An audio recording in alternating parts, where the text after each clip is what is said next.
had a lot of fun when we were really young because we were too young to know that you weren't supposed to be able to work once and take the rest of your life off. We were too young to know that you didn't have to go buy that lie that you were told that you had to go work real hard and get a good education and get a good job, and you would make it, and you would work Friday to Friday, paycheck to paycheck, and Friday to Friday, paycheck to paycheck, and Friday to Friday, paycheck to paycheck. Labor Day! Friday to Friday, paycheck to paycheck, Friday to Friday, paycheck to paycheck. We were too young to believe in that lie. And we believed that there was a better way and there was a better life. And it started for me when I got a telephone call. My basketball coach, out of the blue, many of you probably got awkward calls like this. He called me up. He said, "Jason, I'm coming over." I said, "Okay, for what?" He goes, "I'm going to show you a business." I said, "A what?" I was 18 years old. I was a freshman in college. He says, "I'm going to show you a business. Just have your roommates there. I'm bringing some of my business associates over." So I said, "Do you know where I live?" He said, "No." I said, "Well, I live in a room." "What do you mean a room?" "Well, in New York, they call them studios, but in Louisiana, this is called a room." And I had two roommates in this 382 square foot room. One's name was Brad, and the other one we never saw again after this meeting, so we won't talk about him. But Brad and I sat there, and we waited in front of our room through our Venetian blinds, and we watched as a black Cadillac pulled up in front of our house. And out walked my basketball coach in a black shirt, black tie, slick back hair, and five guys that looked just like him. And I said, "Brad, the mafia is at our house." Now, disclaimer, if you're a part of that group, that is a fine organization. Fine team. But a little guy got up, he put up a whiteboard, he drew a bunch of blue circles on the board, and all I remember about that night was the circles. I remember seeing circles on my ceiling that night, going outside, seeing them in the sky, and for 25 years, I've not stopped seeing those circles. Because here's what he said. He said, if you will put people in those circles and you will show them how to become successful and you will teach them leadership and you will teach them how to win and you will take your eyes off of you and put them on them, you will never have to chase money. It will always chase you. He said, show me your mentor and I will predict your future. Show me who your coach is and I will predict where you end up. He said, who do you listen to? And for me, it didn't look very good. It was my beer-drinking buddy, Bert. He was 5 years older than me. He used to drink beer out of a cowboy boot. That's what we do in South Louisiana. Not like some beer with some Desinex in it. And Burke was my link. Why? He was cool. He was a great athlete. All the girls loved him. And yet, I was listening to Burke, and he was a fifth-year sophomore in college. Sophomore year, 4 of the greatest years of Burke's life, if you know what I'm talking about. Show me your mentor, I'll predict your future. The third thing he said was everything rises and falls on leadership. And what I've learned in this industry in 25 years, if there's one thing that separates the winners and losers, the ones that get in and quit, the ones that make a little bit of money from the ones that you're going to hear from on this stage tonight, it is not God-given ability. It is not what side of the tracks they grew up on. It is not who their mom and their daddy was. It is not their formal education. It has nothing to do with their color. It has nothing to do with their religious beliefs. It doesn't matter if you graduated from Yale or jail, Penn State or the state pen, the outhouse or the White House. It doesn't matter if you are black, white, red, yellow, green, fat, tall, skinny, or small. I learned that if you can learn leadership, which everyone can, and you can learn to work on you, when you start to work on you, success starts to happen inside of you, and it's got to happen inside of you before it happens around you. Leadership happens inside of you before the world around you can change. But here was the great news. It didn't take talent to learn leadership. You didn't have to be good looking to learn leadership. It didn't matter where you came from. You could learn leadership, and here's what I knew. When I realized that I was in control, when I realized that I could read books and I could listen to tapes, it was tapes back then, and I could dive into people who had done it and sit at their feet and learn. When I realized the more that I learned, the more I would earn. And I realized that it wasn't my upline's responsibility to make me successful, that my downline was not going to be the reason that I was successful, that the person on the other end of the phone was not going to be the reason that I was successful, that I was going to be the reason I was successful, and I could control that. My life changed. Because I knew I could read, I knew I could listen, I knew I could associate around winners. I knew if I was hungry enough to get the knowledge and apply the right knowledge, that I could win. Now, how many of you in here in this room, how many of you in here watching around the world have children? Okay, we had our first little boy 2.5 years ago. All of you are leaders. You've got to lead those kids. Now, who knows that children are are the greatest salespeople in the entire world. Why? Because they don't understand the word no. They do not take no for an answer. They don't understand it. It's not in their mind space. It's not in their DNA to understand what no means. Our little boy Daniel, who's watching at home right now with his mama and his 8-month-old little baby sister, does not understand no. And so when you tell him to do something, he comes back to you and he comes back to you and he comes back to you until eventually you throw your hands in the air and you just give up.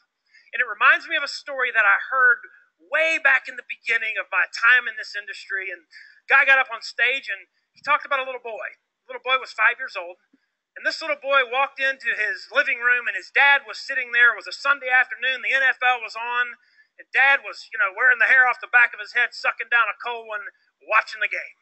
And the little boy walked in and said, "Dad, I want to play." And dad was like, "Son, go in your room, go play with your toys." Dad's watching the game.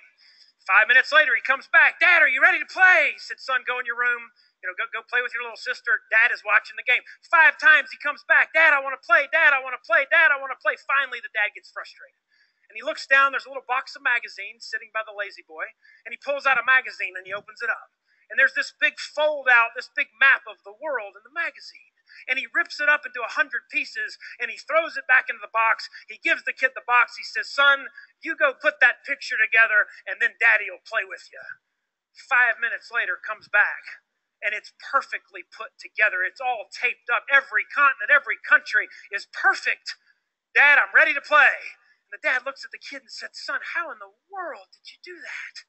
He said, "Well, you see, Dad, on the back of the picture of the world was a picture of a man. And when I put the man together, the whole world fell into place."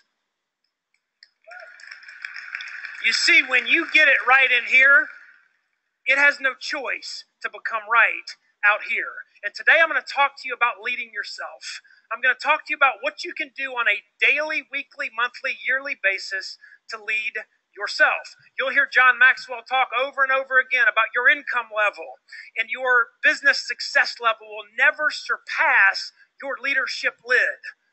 So how do you start by leading yourself? How do you take that lid and bring that lid up to a 10 to where your business can follow? There's a reason that when people win the lottery, over 90% of them are bankrupt within 5 years. Their leadership lid was down here. They couldn't handle the success that they obtained. And in our business, your income, your organization, your group, the size of your business, and the size of your impact will be in direct proportion to your willingness every single day to work on you. And I can tell you the first thing, very important, there are 2 great malls. There might be more, but I've been brought to 2 great malls in Atlanta. There's Lenox and there's Phipps, right there in Buckhead. Now, there's something, and again, I don't know if you guys in here or guys watching have had this experience, but there is something in the tile at every mall in America and across the world that sucks the energy out of a man's legs. It's always the man sitting by the fern while the woman is off shopping and the man is, and then, the guys, they gather up together and sit by the fern together and start talking. And how many guys in here have ever been told, "Meet me in an hour at Victoria's Secrets"? The problem is most guys, okay, they don't know, they're directionally challenged. And so I can remember doing this with my wife. "Meet me in an hour," and then I would sit by the fern, and then that would get old, and I'd go sit by another fern, and then I'd just kind of wander around the mall, and I look at my watch, oh my gosh, I need to go meet her at Victoria's Secret.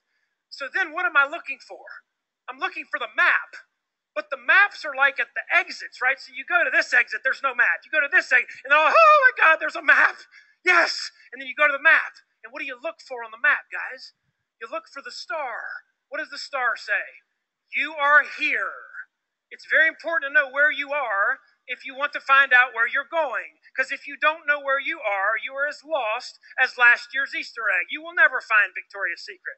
On the way over here, now it's how directionally challenged I am. I'm staying at a hotel right behind this place. Well, this address is nowhere to be found. So I'm looking for it on the GPS, but my Wi-Fi is not on, so my map doesn't know where I am. What's the most important part of searching for directions on your phone? Current location. If you don't know where you are, then any place will do, and you have no idea where you're going to end up. So number 1, figure out where you are. To your team, if you're a leader in here, if you're just getting started, remember this.